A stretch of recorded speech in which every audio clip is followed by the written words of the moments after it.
Right, some good news coming out of New Zealand for Australian racing. I've got Dylan Ferguson on the phone. Firstly, Dylan, welcome back to Campbell's Comments, mate. Yeah, no, thanks, Paul. It's good to be back on here. We did catch up last time we caught up. Actually, it was what we're, I suppose, here to chat about, and that was at Auckland for the Auckland Cup, and it was also Dominion Handicap Night from memory, but it was also the Great Northern Derby. Better remember the sponsors, Breckon Farms, and you guys were lucky enough to win it. Shouldn't say lucky enough, you were good enough to win it with Lovemeto. Yeah, no, it was good way to cap off his campaign. Obviously, he took out the Harness Millions 2 starts for that, and got the good draw on the night. And yeah, as you say, he was good enough to capitalise and take it out.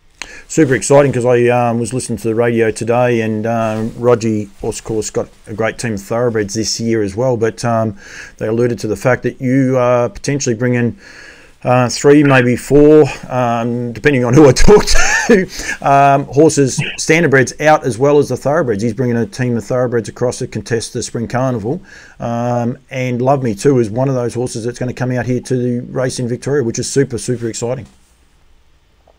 Yeah, well, he's sort of the flagship horse, so to speak, of the harness stable at the moment, and obviously Graham's never shy on setting some lofty targets. So as I say, with the harness horses, it's no different. And but to be fair to us, we're sort of stuck in a bit of no man's land with him between now and December, with the lack of 3-year-old races in New Zealand, and obviously now he's got such a high rating that he's taken out 2 big races, even though he's essentially only beaten 1 and 2 in trotters so far in his career.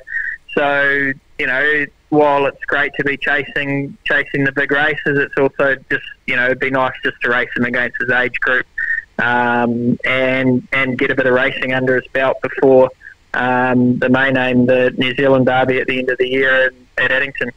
It's a unique problem you've got. He's lightly raced. He's only had the 7 starts this season. He had 1 start as a 2-year-old, and I'll ask you about that in a sec. But basically, 8 starts in his life for 4 wins, 2 seconds, and 1 third. And he's got, I didn't write down his actual stake money, but it's huge. I think it's $150,000 in stakes, something along those lines. Yeah, well, hey, as I say, he's certainly done a good job in his career, and it's always great to win these big races. But when you've got young horses, it can throw the spanner in the works a bit with trying to find suitable racing for them as lead-up races to their own age group races, but just racing in general. It can be pretty daunting for them if they've got to take on the open class and hardened seasoned trotters. So we've still got to be mindful of the fact we've got to look after him, and I'm sure he'll make his way to open class one day. But the longer we can keep him away from those type of horses before is the best, really. Yep, absolutely. It's a bit unique too, because I mean, with the racing calendar changing, technically he'd be turning for anywhere from next week onwards, depending on which country you're in. But he still is only a 3-year-old, and you've got to be able to maximise those opportunities going there. The other curveball this year is because, although he won't be racing over that New Zealand Cup Carnival, but there's an extra week between that, if you like, just the way the calendar's fallen. So Redwood Day is also Derby Day, which is the last weekend now in October. So it's a bit unique the way it all works this season for him. So that's got to be a little bit more appealing for him as well. Yeah, well, it sort of looks like the month of October. There's obviously the Derby with the heats the week before as well, and I'm sure there'll be lead-up races as well. So, as I say, if we sort of plan on spending the month of October in Australia with them, that still gives them plenty of time to come back and be ready to rock and roll for that Harness Grand Prix Day in December. Used to be the home field. Have you got any confirmation from HRV when the home field might be, Dylan? Is that a race that could be on his radar? Oh, not 100% sure, to be honest. We sort of just circled the Derby, and obviously still a couple of months to go yet. So at the moment, I'm just worrying about working him and feeding him and keeping him fit and sound and healthy. So as as we get closer to the time, I'm sure we'll set in some more concrete plans. Bit remiss of me to not ask exactly how he is travelling at the minute and where he's at with his preparation. Will he start before he gets to Australia? Oh, hey, that's just, as I say, that's something we'll work through a bit closer to the time and finding a suitable race. We obviously, as I say, we don't want to be too tough on him with either racing him off big handicaps or racing him against the top horses. So we're stuck between a bit of a rock and a hard place in that sense. But I think he's been back in about probably 5 or 6 weeks now. He's just doing a bit of strong work on the treadmill. He hasn't been in the cart yet, so he'll kick off back on the track next week. And he seems good. He looks good. He's bright and happy. So everything's looking up at the moment. But as you know, with horses, there's a lot of water to go under the bridge between now and then, and we just got to keep our fingers and toes crossed that everything keeps going well. You unfortunately didn't get to drive him in the Great Northern Derby on that occasion due to suspension. Will you be driving him here in Australia? Oh, to be fair, we haven't really discussed it. I'd like to think so. The last time I drove him, he won a big race as well. So I'd like to think, touch wood, I haven't done too much wrong on him. So, but hey, as I say, we've got to get there in one piece yet, all of us, including him. So there's a lot of water to go under the bridge, but it's nice to have a few targets in mind with him.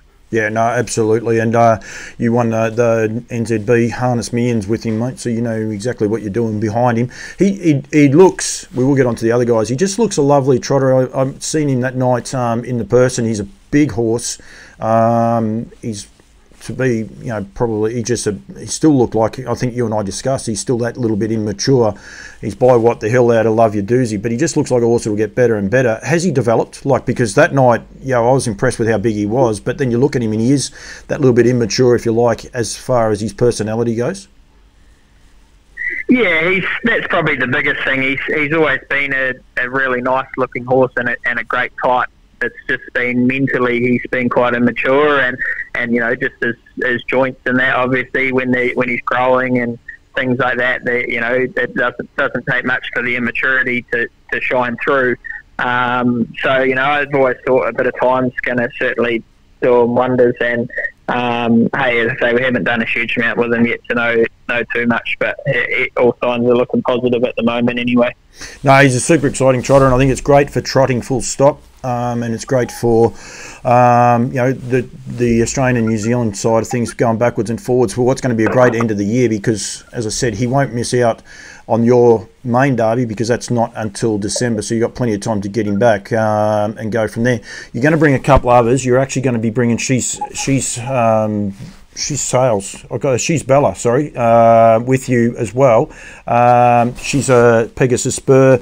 Man, you've got a fair old Woodlands actual hat with you with the What the Hill, and then you've got the Pegasus Spur, but she's a lovely filly. She herself only had 8 starts but 2 wins, but I know you think very highly of this filly.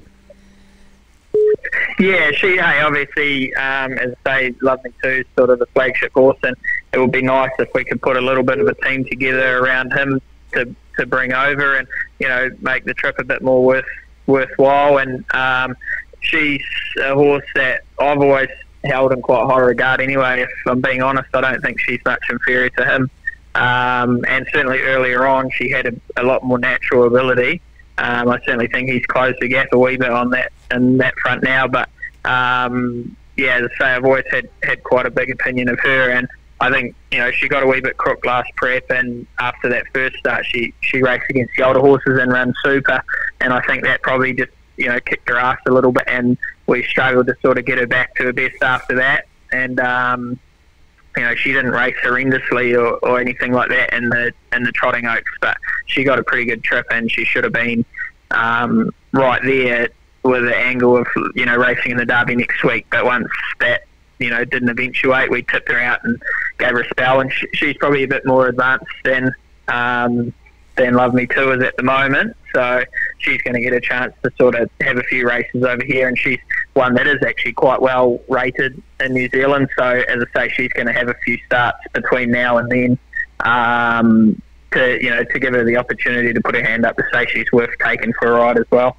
I got to interview you the first time I actually met you, I reckon was at Regan Todd's property, and that was New Zealand Cup time, and that was when you were saying about how much you did actually like this filly.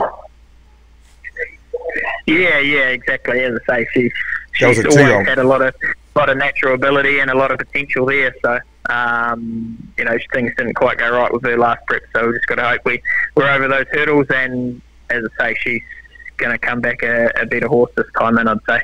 No, thank you, Dylan. Thanks for joining me. I know you've got plenty on your plate. You're still shoeing horses and that. I really appreciate giving me a bit of time. I think it's super exciting for Victorian and just even the trotters, full stop, that a horse like Lovemeto is going to come out here and contest the Derby and hopefully a couple of lead-up races going forward. As I said, the new calendar, I don't know when the home field fits in, but it was always that sort of 2 weeks out from the heats. So it just might work out really nicely for you. But he's a super exciting trotter. He's bred by two of my supporters, that's for sure. Woodlands, who sponsor me with What the Hill, and then Breckon Farms, love your doozy. So he's got a lot of good people following him, a lot of good people behind him, mate. So he's a great story, but I think he's going to be super exciting to what's going to be a huge end of the year carnival for us here in Australia and also New Zealand, and get people thinking both sides of the ditch, which makes the world a bit smaller. So yeah, super excited about that.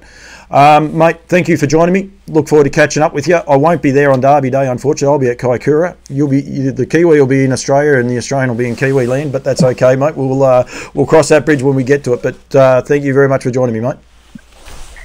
Yeah, no, thanks, Paul. Fingers crossed we can put it all together and make it over there. No, everyone loves a bit of a Trans-Tasman rivalry, and if I'm being honest, I don't mind a triple A myself. So, hey, a lot of water to go under the bridge between now and then, but it's certainly nice to have horses in the stable that we can, set these targets for, and certainly gives us something nice to work towards rather than bloody racing in the cold winter's night and Cambridge. Is certainly nice once the nice horses come back into the barn and everyone gets a bit of a spring in their step when the sun comes out. So, as I say, fingers crossed we can get there. We've had a bit of sun out the last couple of days, actually. It's still cold here, don't worry, but we've had a little bit of sun, so you're right. It gives you that bit of spring. Dylan, thank you, mate.